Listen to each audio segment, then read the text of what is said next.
Good evening, everybody. Well, friends, today is Basic English Day 3. Welcome to Easy English by Eddie Singh, and today we are taking up the series Basic English Day 3. The very first questions that come to my mind is what have we discussed so far? We have discussed so far sentences beginning with it, sentences beginning with there, and we discussed yesterday sentences beginning with I and you, first person and second person. As I said, that with first person and second person we generally use v1 form of the verb, subject plus verb plus subject plus complement, no v5, no s or es. Like, I get up early in the morning, I take my bath, and then up there I take my breakfast, and then after that I attend my office, like that. And then the questioning will begin like do, not does. Do you get up early in the morning? क्या आप सुबह में उठते हैं? Do you like to take tea or coffee? Do you prefer to talk to the friends? Do you chat on mobile phone? Do you watch programs? All the questions will begin with do. Do I really understand what you are? Do I really like what you like? Do I really prefer what you prefer? So, like that. Now, in today's series, we are going to talk about simple present tense in third person, both singular as well as plural. So, most of the conversation consists of discussions and description. Say, for example, if we are talking about a third person, that means we are always going to address he, she, it, and they. Because in singular, third person is he, she, it, and all the three have the plural, they. Now, the question arises, how to, construct sentence with this third person singular. With third person singular, this structure will be subject plus v5 plus subject plus complement in affirmative form, and in interrogative form it will be does plus subject plus v1 plus subject plus complement plus question. Now, to begin with that, where should we use simple present tense, third person singular and plural? Obviously, there are four important cases where we can use in conversational English simple present tense. The first one being habitual action. Ask, sir, what is habitual action? क्या habitual action है?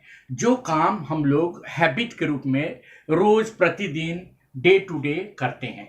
जैसे रोज उठते हैं तो हम ये बोल सकते हैं कि I get up every day early in the morning. उसी तरह से थर्ड पर्सन वाले के लिए ही गेट्स अप, वह उठता है, v5 लगाना है. He gets up every day early in the morning. She gets up every day early in the morning.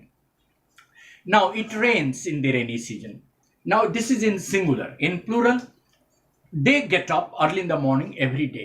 They go for a walk. The children go for a walk. The boys go for a walk. The boys go for studies. The girls go for studies.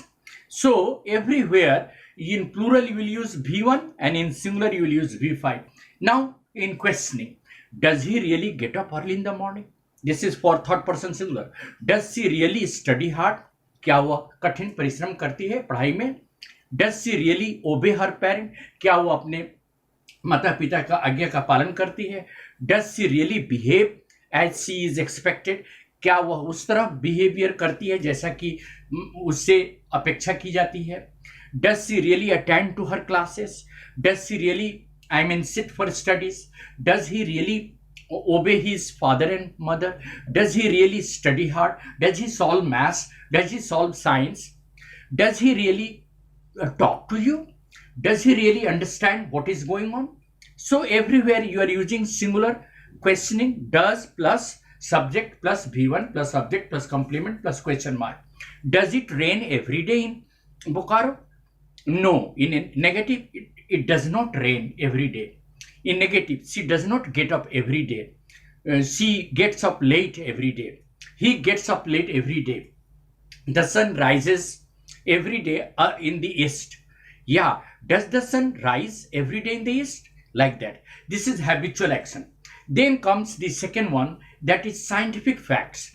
All scientific facts can be expressed in simple present. And in the similar way, subject plus V5 plus subject plus complement. Like the water boils at 100 degrees Celsius at STP. Water boils. You see V5. Yeah, it freezes at 0 degree and below. Yeah, water gets heated. People, get to know what is right and what is wrong. You get to know. I get to know. Children get to know. Men get to know. People get to know. Scientific and general facts can be expressed in, like, honesty remains as the best policy. God is always immortal. Man is mortal. These are all general facts. Life is just ephemeral. God is spiritual. This is all in simple present, and these are facts. Honesty becomes the best policy. Slow and steady wins the race. This is again a proverb that is also in simple present. So scientific facts, like you can guess, and when we switch on the light, the room becomes lightened. When we switch on the bulb, it starts glowing. When we reach the station, we start listening to the coming of the vendors. So when we switch on the television, we start seeing the visuals on screen. So all these are some of the actions which now the third one, reference to future time. You may say that what is it? There are certain actions, कुछ ऐसे action है जो future में होने वाले हैं, उसको भी आप प्रेजेंट में रख सकते हैं. जैसे 1 घंटा में ट्रेन आने वाली था, आप ये बोलने के बजाय कि the train will come within an hour, आप ऐसे बोल सकते हैं train arrives in an hour या विद इन एन आवर. वह कलकत्ता जाएगा, ही विल गो के जगह he goes to Calcutta tomorrow. The school begins after a month. The meeting starts soon. Hurry up, the show begins now. The teacher starts a new lesson now. So reference to future time. All those actions which are likely to take place in future can be expressed in simple present. And fourth one, all the verbs of perception, like whatever you have the sense organ like eyes, mouth, tongue, imagination, that is brain, or touching, skin, and all the sense organs, whatever verb you are associating with sense organ, you can use them in simple present. Like you can say that I imagine everything right. She imagines everything wrong. He thinks we are not at right path. It seems to be late today. It seems to be dark today. It seems to be raining today. Like that. Yeah. Yes. Do you understand? Do you understand? Do you remember my name? No, I don't remember your name. Do you recall what is being taught? Yes, sir, I recall what is taught. All these are verbs of perception. I see with my eyes. I watch with my eyes. I listen with my ear. I listen. Don't always say that I'm seeing. Always say I see. Well, don't say I am feeling. You say I feel pain right now.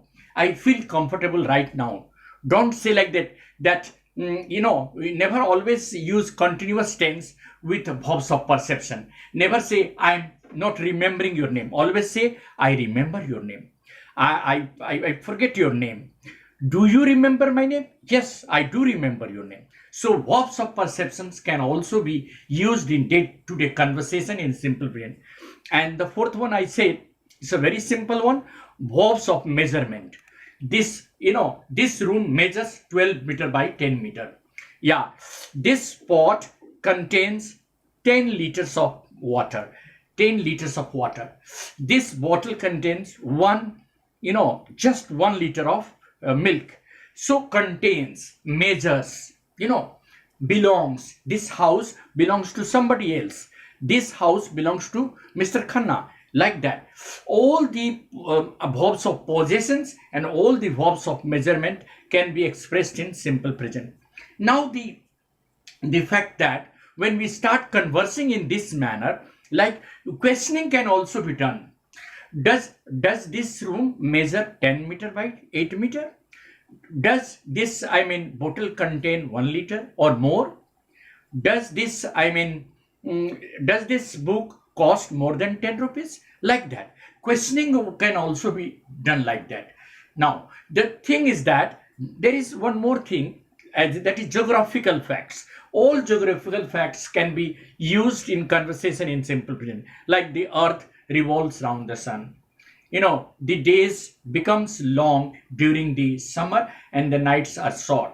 During the winter, the night prolongs and the days becomes shorter, like that. So all geographical facts, can also be expressed in simple present. So now we are summarizing. Simple present tense can be used in 5 important conditions. The first being habitual action. Those actions which are just taking place as a matter of habit. Like we get up every day, she gets up every day, you get up every day, you go to your office every day, you come back from office, you sit for computer work, you sit for talking, all these things. Then the second one was, I just said, scientific facts or general truth. The third one, reference to future time. The fourth one, verbs of measurement. And the last but not the least, that was your verbs of perception. Verbs of perception. So that is, friend, how we can use in conversation simple present tense. Thanks a lot. We will extend this conversation in simple present tense tomorrow. Thank you very much.